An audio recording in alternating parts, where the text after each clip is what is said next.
Cette motion vient d'être jugée irrecevable, et ce, alors que l'ensemble Christine Angot conteste l'affirmation de Rugy sur Emmanuel. des membres du bureau issus des groupes de gauche de l'hémicycle ont voté pour le fait qu'elle soit recevable et examinée.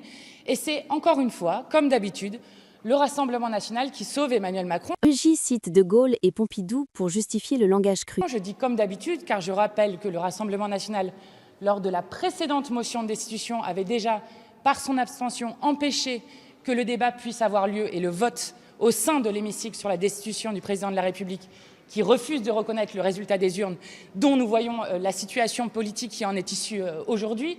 Et comme Angot énumère les dates, juin, août, comme d'habitude, puisque c'est aussi le Rassemblement national qui, par 8 fois, avait refusé de censurer le gouvernement Bayrou et qui avait laissé la politique macroniste continuer ces politiques de malheur dont plus personne ne veut dans le pays.